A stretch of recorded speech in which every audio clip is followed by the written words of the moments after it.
بسم اللہ الرحمن الرحیم۔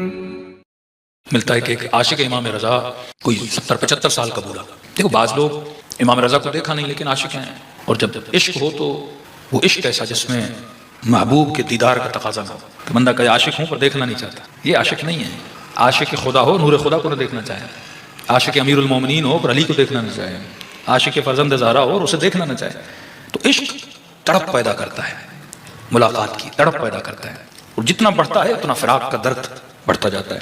تو اس بوڑھے کو پتا چلا کہ امام رضا سرزمین طوس جس کو آج مشہد بولا جاتا ہے وہاں آئے ہیں۔ مشہد دراصل کیونکہ شہادت ہوئی تو شہادت گاہ کو مشہد بولا جاتا ہے، جس جگہ کوئی شہید ہو۔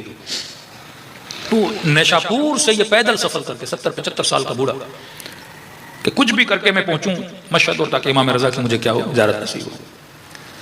اب کہتا ہے جب پہنچا تو ہلکی ہلکی صبح ہوئی، جو نماز پڑھنی تھی، اس کے بعد اس نے کہا کہ امام سے جا کے ملاقات کروں گا، لیکن اب اتنا پیدل سفر کیا، چند دن کا سفر، تو جسم میلا ہو گیا، کپڑے مٹی والے ہو گئے۔ اس نے کہا کوئی صاف ستھرا لباس پہنوں کہ جب آپ زیارت پہ جاتے ہیں تو مستحبات میں ہے نا کہ بہترین پوشاک، سفید پوشاک، نظیف مطہر پوشاک پہنو، غسل زیارت کرو، وضو کرو، ادب کے ساتھ جاؤ، عطر لگاؤ، جیسے انسان کسی مہمان سے ملنے کے لیے جاتا ہے۔ یہی کیفیت نماز میں ہے کہ جب مصلی عبادت پہ جاؤ تو صاف ستھرے ہو کے کنگھی کر کے ایسے کسی کے ساتھ ملنے جا رہا ہو۔ خوشبو ویسے ہی انسان کے وجود میں تراوت پیدا کرتی ہے، روح کی غذا ہے خوشبو، یہ ذہن میں رکھیں۔ کیوں کہ گھر میں کوئی بدبو ہو نجاست کو دور کرو، نجاست کی طرف شیطانی طاقتیں، شیطانی جنات اس کی طرف آگے بڑھتے ہیں۔ جس گھر میں کونے میں کوئی نجاست ہو، میلے کپڑے پڑے ہوں، میڑی چادر پڑی ہو، جسم گندا ہو، جسم کی صفائی نہ ہو، تو وہاں پہ منحوس جو مخلوق ہے وہ آ جاتی ہے، جمع ہو جاتی ہے۔ لیکن جس گھر میں خوشبو ہو، جس امام رضا فرماتی ہیں گھروں میں ہر مل کا دھواں دیا کرو نا، ہر شب جمعہ یا ہفتے میں ایک بار، یا جب مغرب ہو تو دھواں، تو اس دھوئیں سے جو اللہ کی اچھی مخلوق ہے وہ اٹریکٹ ہوتی ہیں۔ فرشتے اس جگہ پہ جاتے ہی نہیں جہاں بدبو ہے، مطلب واش روم میں، گندگی میں، اس جگہ پہ وہ آتے ہی نہیں، ان کا نزول ہی نہیں ہوتا۔ یہ عالم عالم مجاز ہے، مرنے کے بعد عالم عالم حقیقت ہے۔ وہاں بندہ لاکھ کہے کہ میں اہل بیت کے قریب ہو جاؤں، نہیں ہو سکتے۔ اس عالم حقیقت میں جب تک تمہارا وجود نورانی نہیں، آپ نور کے قریب نہیں جا سکتے۔ اگر میرے اندر ظلمت ہے تو ظلمت مجھے کھینچے گی اپنی طرف، اگر میں نور ہوں تو نور کھینچے گا مجھے اپنی طرف، کیونکہ وہ عالم حقیقت ہے۔ آیت الکرسی، اللہ ولی الذین آمنوا یخرجہم من الظلمات الی النور۔ اگر یہ نور ہوگا تو خدا اسے ظلمتوں سے کھینچ کے نور کی طرف لائے گا۔ اولیاء الطاغوت یخرجونہم من النور الی الظلمات، جو اولیاء الطاغوت ہیں انہیں نور سے نکال کے ظلمتوں میں لے آتے ہیں۔ اگر دل پہ سیاہی آ گئی، یہ کیوں کہ جب گناہ کرتے ہو تو یہ کالا نقطہ کیا ہے؟ ظلمت کا نقطہ ہے۔ وہ یہ نقطے بڑھتے جاتے ہیں، آٹومیٹکلی ظلمت آپ کو اپنی طرف کھینچتی ہے، اور دل جیسے جیسے نورانی ہوتا جاتا ہے، چاہو نہ چاہو نور کی طرف کھینچتے ہوئے جاؤ گے۔ تبھی فرمایا کہ طاہر رہو، مطہر رہو، پاک رکھو جسم کو، لباس کو، گھر کو۔ خوشبو گھر میں ہوگی تو اچھی مخلوق، بدبو گھر میں ہوگی تو گندی مخلوق آپ کے گھر کے اندر جمع ہو جائے گی۔ یہ ساری تفصیلات اہل بیت نے بتائی۔ یہ بوڑھا کہتا ہے جب میں پہنچا تو دیکھا جسم میلا ہو چکا، کپڑے میلے ہو چکے، مٹی بدن پہ آ چکی۔ عالم مجاز ہے، جا تو سکتا تھا امام رضا کے قریب، لیکن کہا نہیں، مجاز کو حقیقت میں بدلوں، پہلے اپنے وجود کو پاک کرو۔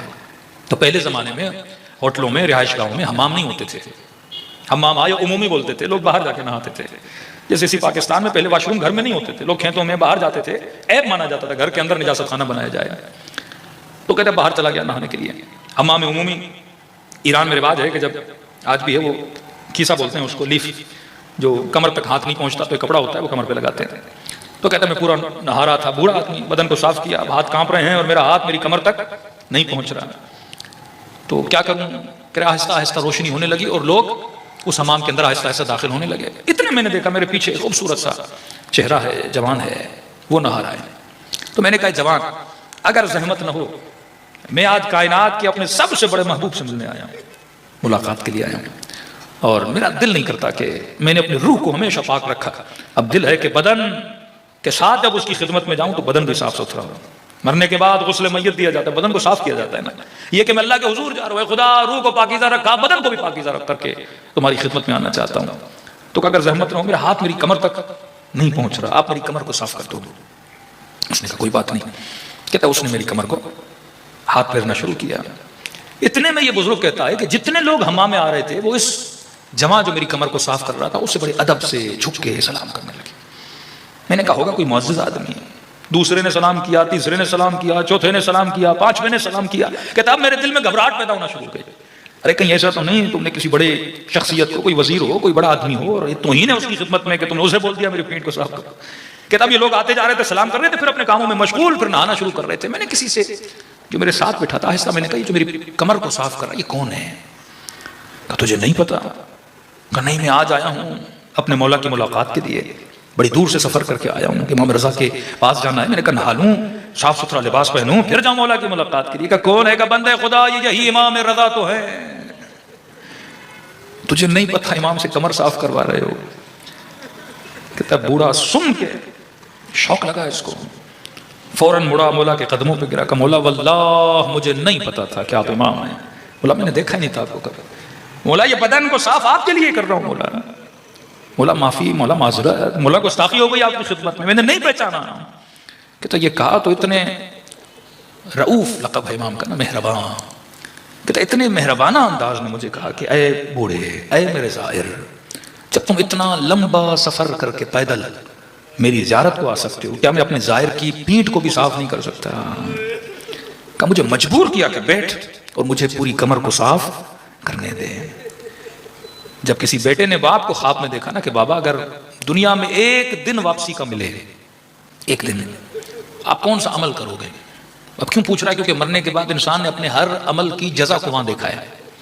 کتنے اعمال عبادی کہ بابا ایک دن ملے تو کون سا عمل کریں گے تاکہ میں اس کی امپورٹنس کا پتہ لگا سکوں، تاکہ میں بھی اس عمل کو زیادہ سے زیادہ کروں. تو اس کے باپ نے کہا میرے لال اگر ایک دن بھی دنیا میں، کیونکہ یہ مشہد کے رہنے والے تھے، عالم تھے، کہا بیٹا اگر ایک دن بھی دنیا میں واپس پلٹایا جائے میں امام رضا کی زیارت کو جاؤں گا. پوچھا بابا ایسا کیوں؟ فرما بیٹا کیونکہ وہاں مرنے کے بعد سب سے زیادہ مشکل سفر برزخ میں ہے. فرمایا ہر ایک زیارت کے بدلے میں 3 مرتبہ امام رضا میری زیارت کو آئے، 3 مرتبہ ملنے آئے. اگر میں 40 مرتبہ زیارت کو گیا، اب اندازہ لگاؤ کتنی مرتبہ. اور میرے لال میں تجھے بتا نہیں سکتا جب معصوم سفر برزخ میں ملاقات کے لیے آتا ہے تو کتنی راحت ہوتی ہے. تنہائیوں سے انسان بڑا بیزار ہوتا ہے. برزخ کا سفر ایک تنہا سفر ہے، نہ بیٹا، نہ بیٹی، نہ شوہر، نہ بھائی، کوئی نہیں ہوتا. اور اس تنہائی کے سفر میں جو خوف انسان پہ طاری ہوتا ہے اور اچانک سے ایک نور نظر آئے اور امام رضا نظر آئے ہیں یا کبھی امام حسین نظر آئے ہیں.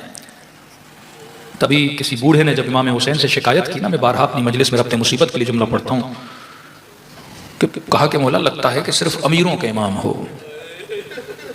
صحت مندوں کے امام ہو. رو پڑا، مولا مجھے کربلا بلاتے ہی نہیں، جن کے پاس پیسہ ہے وہ جا رہے ہیں، صحت مند ہے. مولا میں بوڑھا ہوں، بدن میں طاقت نہیں، ساتھ لے آنے والا کوئی نہیں. کہ ہم آپ کو سنبھالیں گے کیسے؟ مولا تیاری پکڑ بھی لوں تو پیسے نہیں ہے میرے پاس. تو کہا کہ مولا اگر مر جاؤں تو قبر میں منکر و نکیر نہیں کہیں گے بدبخت حسین کے عشق کے دعوے کرتا تھا، ایک زیارت کا ثواب لے کر نامے میں نہیں آیا.